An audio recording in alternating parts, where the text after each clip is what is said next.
baca tentang aturan perundang-undangan yang ada.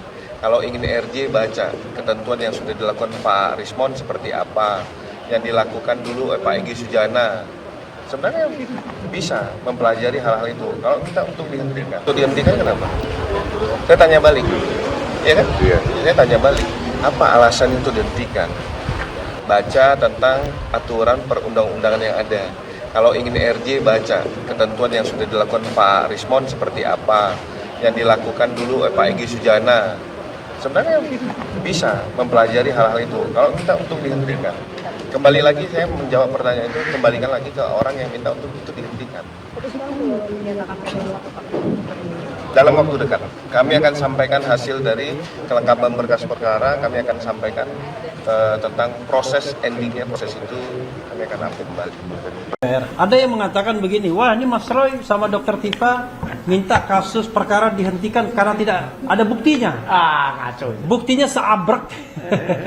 Mulai dari dokumen Dian Sandi, dokumen Sigit Sunarta, dokumen Dirtipidum, kemudian dokumen dari KPUD dan KPU Jakarta, KPU RI, kemudian fenomena Kasmujo, kemudian barangkali 709 dokumen yang sedang kami minta daftarnya melalui gugatan atau permohonan kami nanti ke Komisi Informasi Pusat.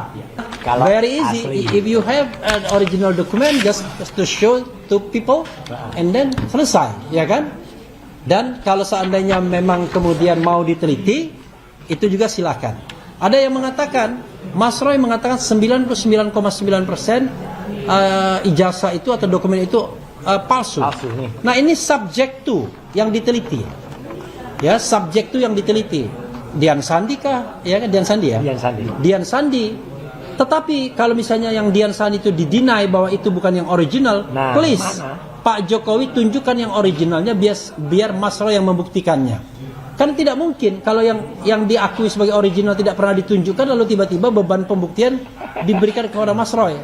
Kalau mau fair, buka lalu kemudian dibuktikan sama-sama. Itu namanya fair. Masa yang menuding yang membuktikan tapi dia tidak mau buka dokumennya. Ya kan? Jadi itu dagelan namanya. Oke. Kemudian berikutnya adalah apa lagi tadi ya? Udah itu apa? Perkembangan pelimpahan. Perkembangan pelimpahan sudah. Kemudian oke. Nanti temuan baru Mas Roy. Ya. Silakan kita beri kesempatan kepada Mas Roy. Jadi kawan-kawan semua itu yang bisa saya sampaikan. Nanti kalau ada kekurangan akan ditambahkan rekan saya dan mungkin Ramdan akan membacakan dulu surat kita kepada Komisi 3 DPR. Nanti Mas Didi setelah itu menambahkan hal-hal yang sifatnya substantif dan material. Silakan. Terima kasih rekan Refli Harun, kawan-kawan semua. Ini kita sudah sampaikan surat kepada Komisi 3 DPR RI dan ini sebenarnya ada surat yang kesekian. Artinya kami sudah melakukan bersurat, tetapi atas nama institusi yang sebelumnya, misalnya Bala RRT, tapi sekarang hanya Troya ya, Troy Tifa Roy Advocates. Surat sudah diterima tanggal 29 April 2026. Di sini ada Nina yang menerima, tapi saya akan bacakan surat ini pada kawan-kawan semua. Pada yang terhormat Bapak Habibur Rahman SHMH, Ketua Komisi 3 DPR RI di Jakarta, perihal permohonan rapat dengar pendapat umum RDPU dengan Komisi 3 DPR RI. Dengan hormat, kami sampaikan salam dan semoga Bapak Habibur Rahman selalu dalam lindungan Allah Subhanahu wa taala dalam menjalankan tugas konstitusional. Sehubungan dengan pelanggaran hukum yang dilakukan penyidik Polda Metro Jaya dalam melakukan penyidikan atas laporan polisi Joko Widodo pada tanggal 30 April 2025 dalam dugaan tindak pidana pencemaran nama baik atau fitnah yang saat ini sudah ada dalam tahap pra penuntutan. Dengan ini kami menyampaikan permohonan audiensi dengan Komisi 3 DPR RI untuk menyampaikan aspirasi kami sebagai warga negara yang menjadi korban pelanggaran hukum. Kami mengharapkan peran Komisi 3 DPR RI untuk menjalankan fungsi pengawasan atas proses penegakan hukum yang melanggar 1. Undang-Undang Nomor 1 Tahun 2023 tentang Kitab Undang-Undang Hukum Pidana KUHP yang baru, Undang-Undang Nomor 20 Tahun 2025 tentang Kitab Undang-Undang Hukum Acara Pidana, Kemudian Undang-Undang Nomor 11 Tahun 2008 tentang Informasi dan Transaksi Elektronik, sebagaimana telah diubah dengan Undang-Undang Nomor 1 Tahun 2024 dan Undang-Undang 31 Tahun 2014 tentang Perlindungan Saksi dan Korban oleh penyidik Polda Metro Jaya. Besar harapan kami, semoga permohonan audiensi ini dapat diterima untuk diagendakan dalam rapat dengar pendapat umum DPR RI terkait kasus hukum yang kami hadapi. Karena yang kami dapatkan informasinya, masa persidangan akan dimulai kembali pada tanggal 12 Mei 2026. Sehingga kami berharap di masa-masa persidangan awal kami sudah diterima karena ini terkait dengan soal kepastian hukum. Berikutnya, demikian surat ini dibuat untuk menjadi pertimbangan Bapak untuk menerima kami. Atas perhatiannya diucapkan terima kasih. Hormat kami, KRMT Suryo Noto Diprojo ditandatangani dan kemudian Dr. Tifawizia Tiasuma ditandatangani. Nah, untuk itu ini sudah kami sampaikan, terdeliver dengan baik dan berharap semoga Ketua Komisi 3 DPR RI atau Wakil Ketua Komisi bisa menerima kami sehingga kami bisa menyampaikan segala hal terkait dengan prinsipal kami. Demikian. Makasih. Oke, ya, tadi surat kepada DPR. Ada yang mengatakan begini, wah ini Mas Roy sama Dr. Tifa minta kasus perkara dihentikan karena tidak ada buktinya. Ngaco. Buktinya seabrek. Mulai dari dokumen Dian Sandi, dokumen Sigit Sunarta, dokumen Dirtipidum, kemudian dokumen dari KPUD dan KPU Jakarta, KPU RI, kemudian fenomena Kasmujo, kemudian barangkali 709 dokumen yang sedang kami minta daftarnya melalui gugatan atau permohonan kami nanti ke Komisi Informasi Pusat. Jadi kalau dibilang tidak ada buktinya, banyak sekali buktinya. Bahkan waktu Dirtipidum mengadakan press conference baru ketahuan ternyata Joko Widodo itu cuma tamat sarjana muda. Tapi apakah Joko Widodo itu sama dengan Jokowi Presiden? Nah, ini juga persoalannya. Apakah foto yang diijazah itu adalah foto Jokowi? Itu juga persoalannya. Mas Roy mengatakan ini bukan foto Jokowi, ya, tapi foto Joko Widodo mungkin. Iya. Tapi Joko Widodo yang Bukan Jokowi. bukan Jokowi. Itu salah satunya ya. Jadi wartawan media tidak perlu bingung mengikuti ini karena ini memang sederhana pembuktian ijazah asli atau tidak, tetapi yang menjadi masalah adalah siapakah orang-orang di foto-foto itu. Yang difoto pakai toga di depan seolah-olah gedung pusat UGM ya, dengan si Hidayati. Dengan Hidayati, foto yang ada di ijazah yang gondrong belah tengah kacamata, lalu foto yang presiden. Jadi Dr. Tifa yang jelas dengan matematika Bayesiannya mengatakan antara foto di ijazah dan foto Jokowi muda itu 92,37% berbeda.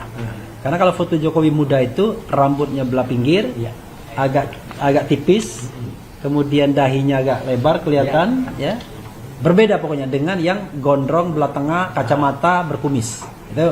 Itu prototipe yang tidak bisa diubah. Lalu kenapa fotonya nggak diubah saja? Foto masa lalu itu terlanjur mungkin. Makanya kemudian waktu itu KPU berusaha menutupinya, ya, terlanjur. Tapi sekali lagi ini adalah dugaan-dugaan, ya, dan kami melakukan ini dalam rangka pembelaan terhadap klien kami. Jangan sampai kemudian, wah ini fitnah lagi. Lama-lama semua advokat dilaporkan dalam membela kliennya.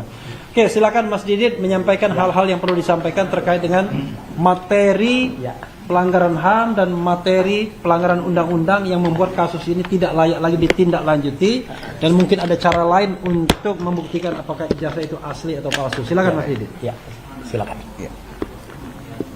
Ya. Baik, terima kasih Bang Refli. Jadi saya perlu menggarisbawahi dulu nih. Satu hal, kita ada hal baru nih sebenarnya. Yang saya dulu belum mau buka ketika saya diperiksa sebagai ahli di Polda Metro Jaya oleh penyidik. Mereka bertanya, Pak, kalau Bapak bilang yang Undang-Undang ITE ini tidak eligible, jadi 310 dan 311 itu bisa dong? Bisa diteruskan kalau dua pasal itu. Sebenarnya saya bilang nanti dulu, saya bilang kita tidak bahas itu, saya bilang ini dulu deh beresin, saya bilang beberapa undang-undang. Tapi saya perlu tegaskan juga hari ini, mungkin ini juga yang akan menjadi salah satu materi sejalan dengan adanya putusan dari KIP bahwa dokumen yang menjadi perdebatan ini ya, dokumen ijazah itu dinyatakan sebagai ijazah publik, dokumen publik. Artinya apa? Artinya ini Mas Roy sama Dr. Tifa melakukan tindakan-tindakan ini untuk kepentingan publik. Jadi seharusnya juga tidak bisa dibilang mencemarkan nama baik. Ya. Karena apalagi Mas Roy, dia menyatakan 99,9 terdapat ruang sisa 0,01. Itu berbeda dengan 100%. Ya. Apalagi 11.000 triliun. Nah, itu udah over, ya kan? Jadi tetap saja sebagai peneliti yang profesional, Mas Roy sudah menyatakan dan memperlihatkan keprofesionalannya. Itu saya nyatakan itu dalam keterangan saya sebagai ahli di Polda. Jadi tidak bisa disamakan 100%. Itu keyakinan hasil penelitian. Dr. Tifa juga bilang 92,sekian persen. Menganalisa wajahnya berbeda. Kan dia tidak bilang 100%. Kalau bilang 100% baru fitnah. Itu. Dan sedangkan pencemaran nama baik itu karena ini dokumen publik seharusnya tidak bisa dikenakan. Nah, ini seharusnya menjadi satu sudut pandang yang membuka cakrawala ya, pemahaman hukum. Janganlah orang dikit-dikit terus dikriminalisasi. Ya kalau memang salah silahkan. Tapi kalau enggak jangan terus dipaksa-paksakan, ya kan? Nah, di mana juga kita akan menggarisbawahi pula bahwa surat tanggal 30 Maret yang dibuat oleh Polda ke Kejaksaan Tinggi itu dicantumkan perubahan pasal yang berlaku adalah pasal 310 KUHP. Seharusnya penyidik menyadari 310 KUHP itu sudah dicabut. Ya, karena berdasarkan Undang-Undang Nomor 1 Tahun 2023 tentang KUHP baru yang berlaku bulan Januari 2026. Nah, tapi kan ada yang namanya azas lex spepareo yang sekarang diatur di pasal 3 ayat 1. Jika ada satu pasal yang berlaku baru, maka pasal yang baru berlaku kecuali yang lama menguntungkan si tersangka atau terdakwa. Ya, tapi maksudnya di sini bukan pasal yang berlaku, tapi ancamannya. Gitu. Ini kan jadi ambigu. Ya. Nah, kalau tadi Bang Refli saya lengkapi mengenai pasal 28 ayat 2, saya tegas bilang Undang-Undang ITE yang baru punya anak haram. Pasal 28 ayat 1. Ayat 2, sorry, ayat 2. Itu anak haram itu. Karena sudah dicabut, dinyatakan diganti dengan pasal 243. Dalam hal ini memang benar Polda telah mencantumkan pasal 243. Apapun itu memang harus diberlakukan 243. Namun ini menjadi cacat formil dalam pelaksanaan due process of law, sehingga seharusnya juga ini bisa menjadi materi apabila diajukan uji material nantinya. Dan ini juga menjadi cacat formil penetapan tersangka. Karena ini harus ada penjelasan-penjelasan dulu. Harusnya dilakukan pencabutan dulu. Nah, ini merupakan materi yang mungkin bisa nanti dalam jawab-penjawab dan pembuktian di CLS, Citizen Lawsuit yang diajukan di Pengadilan Negeri Jakarta Selatan. Karena pasal yang diselundupan ini ternyata punya anak kembar yang anak kembar dan itu adalah anak haram gitu. Kembar sekaligus haram gitu oleh undang-undang. Nah, ini satu materi baru gitu. Nah, itu mungkin yang saya bisa lengkapi, termasuk adanya pelanggaran HAM yang sejalan dengan kita tahu due process of law, tidak bolehlah ya kan dilakukan secara tidak bertanggung jawab, tidak memiliki akuntabilitas, kemudian juga tidak objektif, ya kan, dan menghalalkan, wah ini biasanya begitu, itu tidak boleh. Ya, tidak berarti itu benar yang biasa dilakukan. Ya, kita harus kembalikan. Seperti yang waktu kemarin, kalau yang saya dengar dari teman-teman ada yang membuat laporan, ya kan, LP di Polda Metro, kemudian ditolak. Katanya ini kami sudah profesional. Undang-undang ITE harusnya di cyber. Undang-undang PIDUM harus di PIDUM. Nah, itu yang benar gitu loh. Jangan digabung-gabung. Kalau memang mau profesional, lakukanlah. Disinilah terdapat standar ganda yang menunjukkan bahwa kita tidak diperlakukan sama di muka hukum di sana. Ya, demikian itu saya. Oke. Cukup. Ya. Terima kasih. Sebelum Mas Roy saya Silakan. saya tegaskan kembali ya mengenai penghentian perkara ini, bukan berarti Mas Roy menyerah. Enggak. Bukan berarti Mas Roy mau minta RJ sama Dr. Tifa. Bukan berarti Mas Roy sama Dr. Tifa tidak punya bukti seperti dikatakan yang dapat RJ ya kan. Tetapi ini semata-mata karena kami advokat ini mau menegakkan hukum. Hukum yang salah tentu tidak boleh ditegakkan. Ya. Nah karena itu kami kemudian justru mendorong pihak-pihak manapun untuk tetap mempermasalahkan, memperkarakan soal ijazah yang diduga palsu ini sampai kemudian nanti sistem integritas nasional kita pulih dan orang percaya bahwa ijazah itu asli atau palsu. Bahkan tidak itu saja, kita juga mendorong untuk misalnya menyelidiki latar belakang siapa itu sesungguhnya Presiden Jokowi itu. Betul. Apakah Joko Widodo dan Jokowi itu sama atau tidak sebagaimana yang saya katakan tadi. Nah, Mas Roy, ada yang dengan mesra menyebut Manggilnya begitu ya, Mas Roy. Silakan menyampaikan sesuatu, Mas Roy.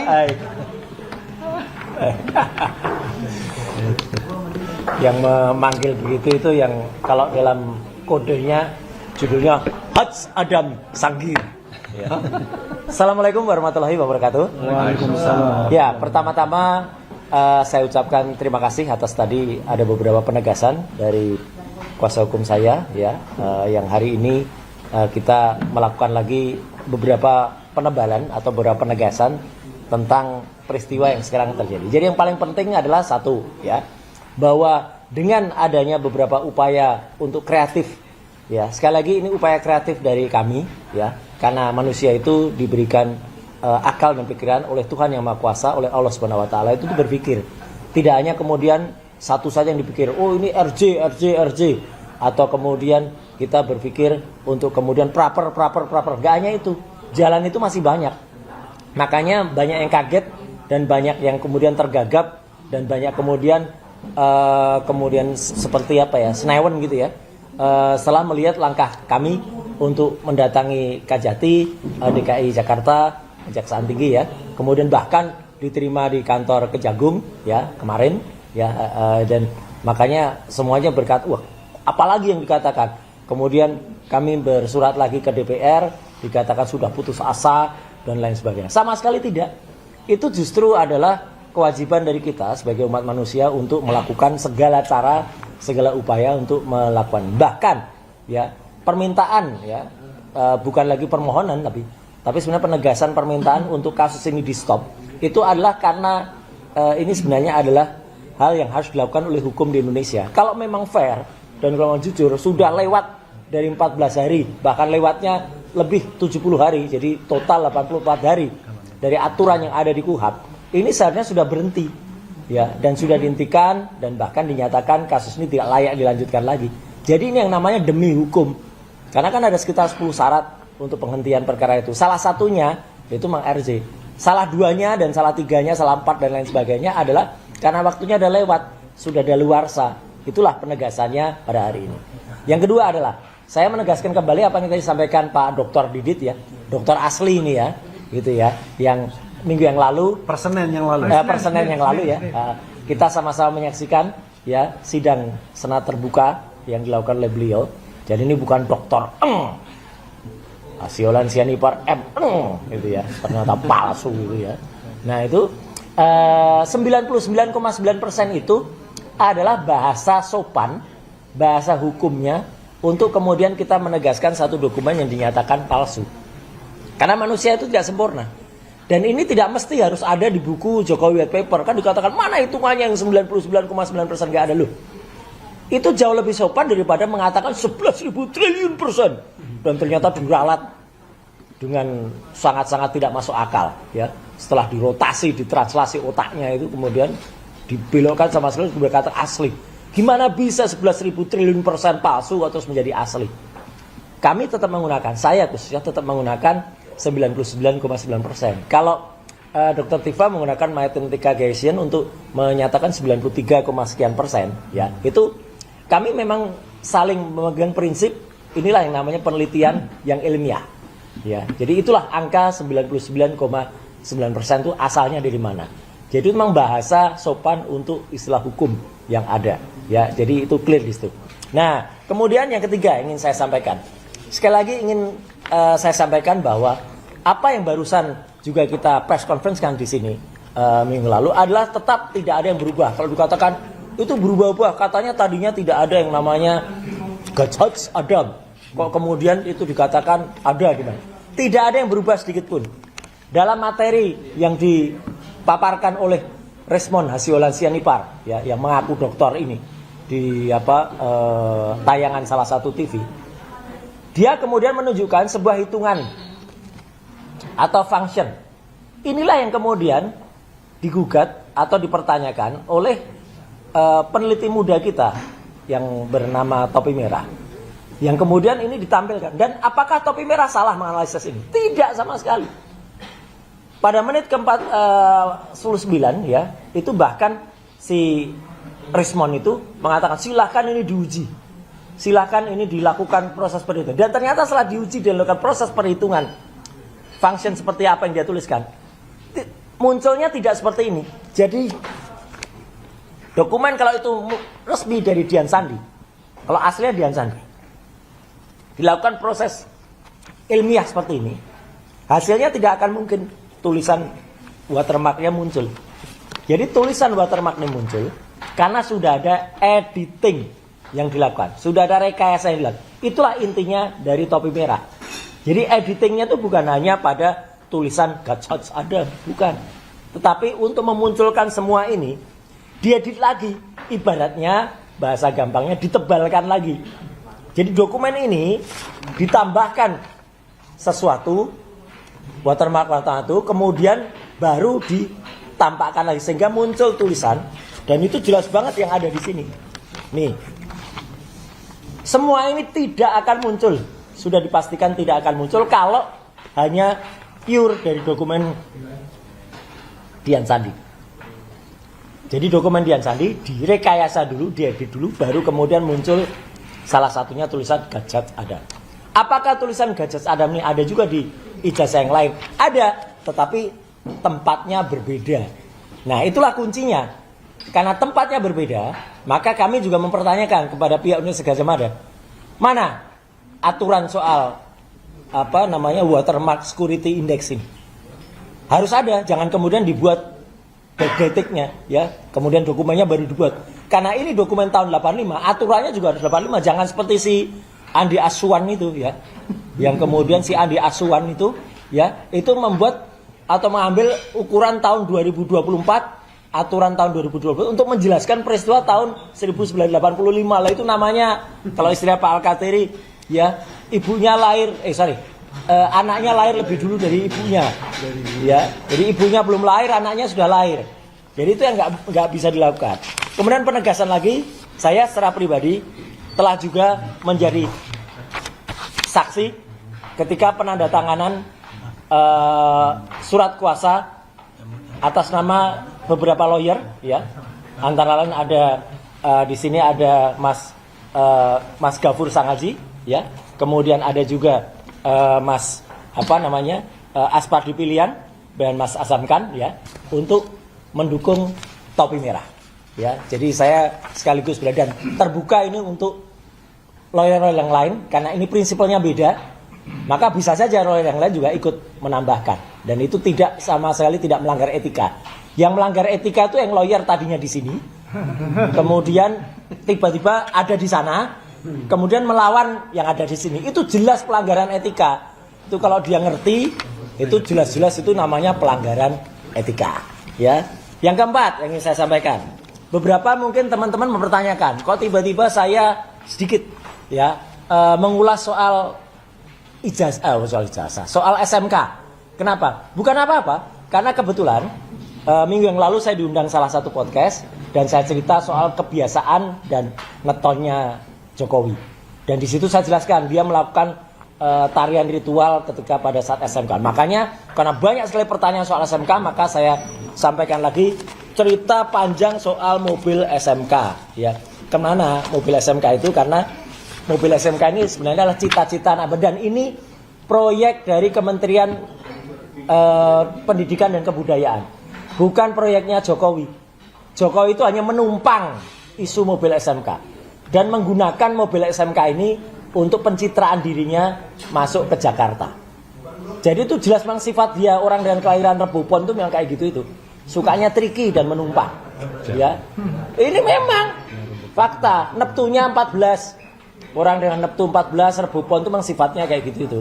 Ya, jadi dia menumpang isu SMK ini untuk pencitraan dirinya sendiri dan kemudian dia sampai ke Jakarta. Dan ini mirip-mirip dengan apa yang sudah statementnya Pak Yusuf Kalla. Ya, jadi Pak Yusuf Kalla mengatakan itu yang membawa Jokowi ke Jakarta itu adalah saya gitu Pak Yusuf Kalla kan mengatakan sama, nggak ada SMK nggak ada Jokowi juga gitu loh yang sampai ke Jakarta. Dan bahkan dia selama ini selalu disebut ikut dalam perjalanan SMK dari Solo ke Jakarta. Bohong, nggak ada Jokowi ikut mobil SMK. Jokowi itu naik pesawat ke Jakarta. Yang nyopir mobil SMK itu saya dan Pak FX Rudi ya dalam mobil. Dan banyak cerita ada di podcast Roy Suryo Official dan terima kasih Ainus juga sudah mengambil itu sebagai tayangan. Hersubono Point juga ngambil itu ya. Kompas belum ya gitu. Nah, silakan diambil ya. Gitu silakan diambil itu sebagai karena panjang banget. Saya cerita soal mobil SMK ini sampai kepada kritikan masyarakat terhadap mobil SMK ya. Jadi itu kenapa saya ungkap lagi karena itu memang nggak mungkin dilepaskan dari sifat Jokowi yang menggunakan mobil SMK ini sebagai pencitraan. Ada dipesan 6.000 unit dan lain sebagainya. Mana ada itu nggak ada.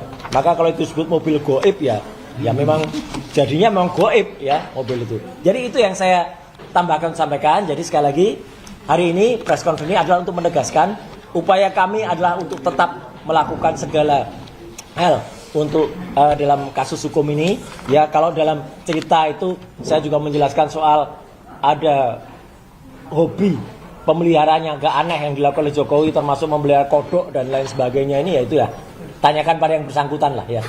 Itu orang tuh yang yang dipelihara tuh biasanya pantas-pantasnya tuh ya kucing ya kuda apa gitu ini kodok arwana, gitu. Ikan arwana. Aneh, ikan arwana masih mending ya. Itu mungkin karena dia memelihara banyak cebong jadi ya dulu makanya kodok yang dipelihara. Jadi memang parah ya. Gitu lagi. Jadi ini fakta aja saya bilang gitu, nggak ada yang saya tutup-tutupi karena itu memang faktanya demikian. Jadi sekali lagi ijazah tetap kita katakan 99,9% palsu. Mobil SMK adalah palsu. Saya bilang mobil SMK itu mobil dalam negeri. Ini loh. Mobil aslinya Cina ini, Chang'an diubah jadi SMK Bima, ini Fudai diubah jadi SMK Digdaya. Jadi ini memang sudah palsu dan goib. Maka kalau ada Mas Refli, kalau ada lucu-lucuan orang ada mobil kotak pakai kayu disebut SMK ya memang odong-odong kayak gini tuh sekarang ya udahlah gitu ya. Dulu apakah Indonesia pernah punya ide itu? Ada dulu namanya Morina, mobil rakyat Indonesia. Pak Harto aja sudah mewujudkan mobil nasional itu namanya Kijang. Kijang itu kerjasama Indonesia Jepang singkatannya ya. Datsun ada Sena. Pak Habibie loh ya asli itu Kijang. Pak Habibie itu dulu sudah ketika menjaman Ristek membuat mobil Maleo namanya ya. Tapi SMK itu adalah memang mobil China yang sekarang ya pabriknya goib juga. Jadi sekali lagi kalau kemudian ada orang mengatakan wah itu kan apa yang dilakukan oleh Jokowi itu adalah sesuatu yang kemudian benar apa? Jadi kalau ada orang gambarkan Jokowi itu kayak orang kayak gini ya mungkin ya benar gitu ya gitu. Jadi dia menggambarkan sebagai seorang yang berijazah. Nah ini ijazah palsu ya, ijazah tetap palsu. Al ijazah al palsu. Sekian, terima kasih. Wassalamualaikum warahmatullahi wabarakatuh. Waalaikumsalam. Ya.